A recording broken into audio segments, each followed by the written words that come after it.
Welcome back to Can Outdoors. I know it's been a long time, probably 4 months, maybe a little more since I made a video. I've been super busy, but yeah, anyway, so one thing that I'm getting into recently is fly fishing and a lot more camping and stuff like that. But I wanted to do a quick video and show you something that I got. I've been wanting to get one of these forever. I've never really used one. Instead, I just make a Swedish torch and, boil my water that way. But I wanted to get one of those little mini camp stoves that you can put on the propane bottles. And I went ahead and grabbed one because it was like 12 bucks. Oh, I've got cats trying to join me here. No, kitty. No, kitty. No, kitty. I already took it out of its package, but here it is. This little part here on the bottom is the adapter that actually comes off if you have like one of those smaller propane tanks or butane tanks. I went ahead and got one of the 1 pound ones because that's all they had, and figured I'd use it that way. But it has a flat bottom, so you don't need, it comes with this little stand here, so if it's got like a different bottom that doesn't stand up on its own like this one does, you can use that adapter there. I have cats attacking on both sides.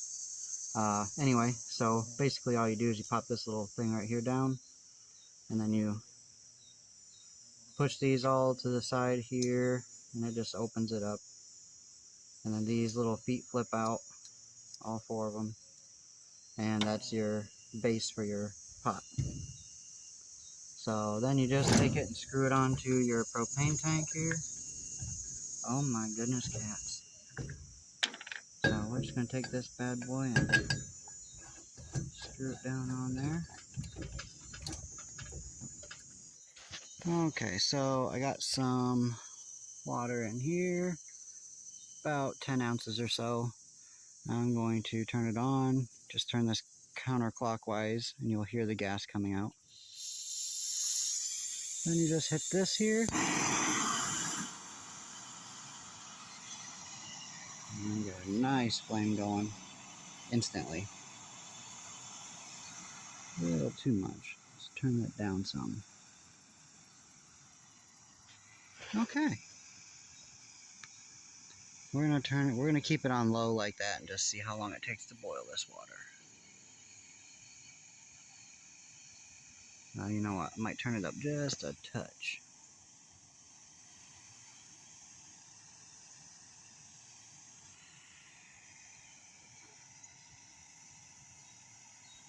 Now, that's pretty fast. There's some bubbles going in there already.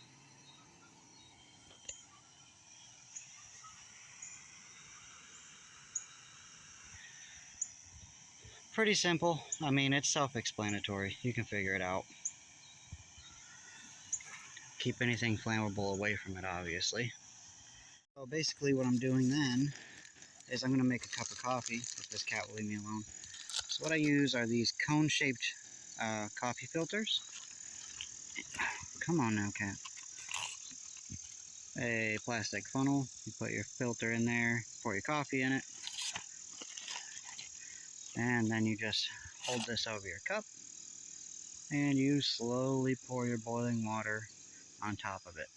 Once that gets boiling, that's what we're going to do, if this cat will leave me alone.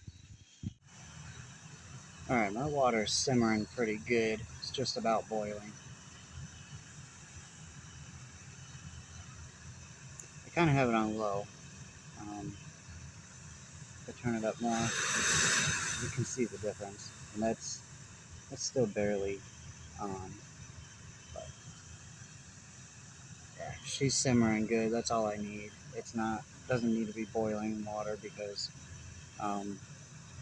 this bottled water, so I'm not trying to purify it or anything. Make sure that's off. Okay.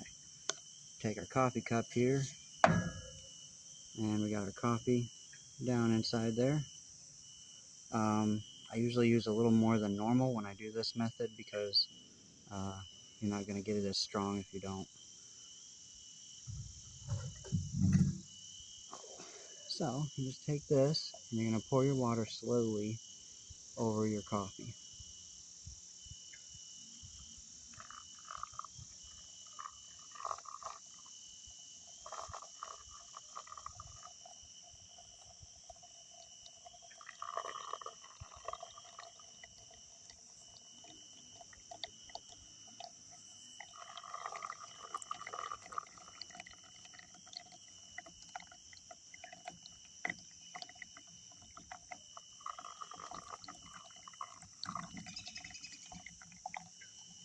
You can see it's coming out fairly fast. Like I said, that's why you put a little extra coffee in there, because it comes out faster than your coffee maker. But it does work pretty darn good.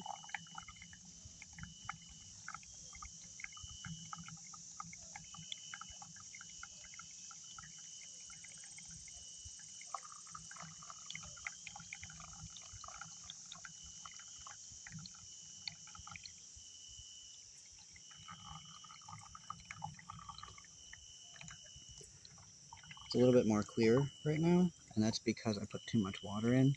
If you get it up to where it's way past the coffee, it kind of soaks through the side of the filter and then goes straight down on the outside, and it doesn't soak up as much coffee. So I'm gonna wait for that to drain out before I pour the rest in. But it's okay, it still looks pretty strong. It's actually getting kind of late. I don't know why I'm drinking coffee. I guess I just wanted some. And I wanted to show off this little stove here.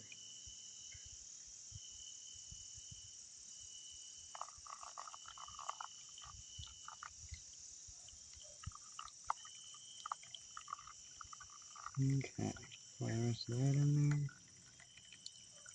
there. And now we just wait for it to drain out. I'm blocking my face. Sorry, guys.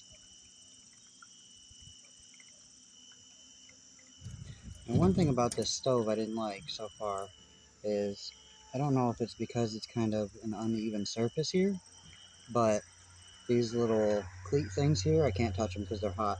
Two of them I had to have flipped in to make my pot sit completely flat on there. I don't know if it's because of the way the table is kind of a little bit tilted, but we'll find out. Either way, it worked just fine. It did work just fine, so. Now it's come to just about a slow drip, and it's not going to want to drain very easily. So I'm going to take it, pull it up like this. It's kind of like a tea bag, except, with coffee in it. But I use the filter and the cone-shaped ones because, obviously makes sense. It's a lot easier. Now you can cut this this part of the filter off, or this part of the funnel off, and then you can actually set it down in there maybe, and it'll just drip, and you don't have to hold it, but I just hold it. It is what it is. So looks like that's done. Yeah, my pot's already cooled off. What do you know? Alright, time to add a little sugar. Using the raw cane sugar.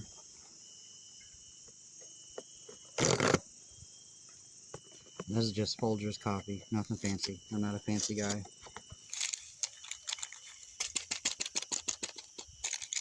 There we go. Alright. Slap that bad boy on there.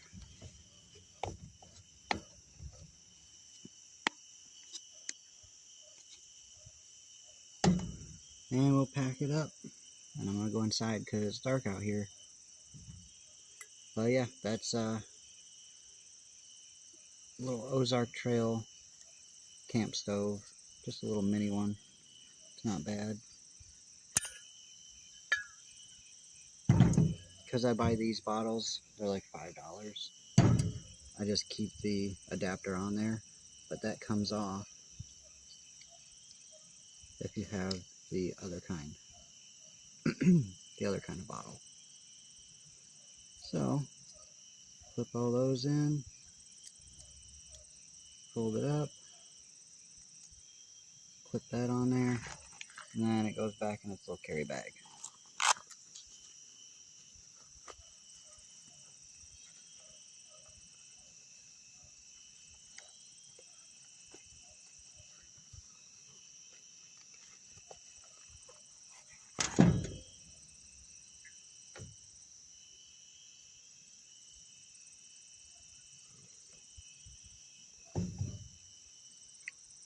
Oh yeah, that's good now.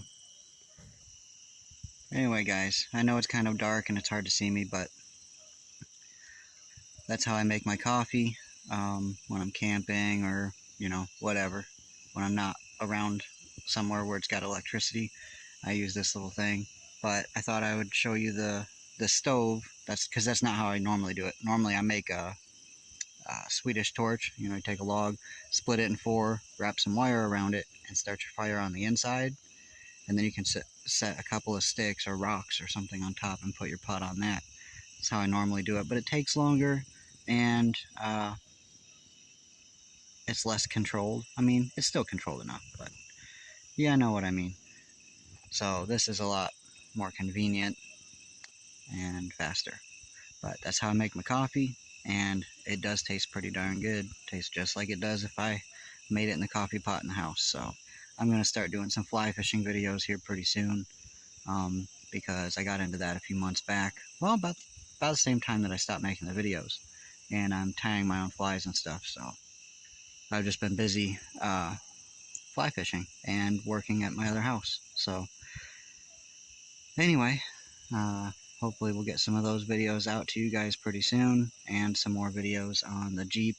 That video has like 6,000 views, and they put advertisements on it. I don't make any money, but they do. So have a good night. See you guys in the next one.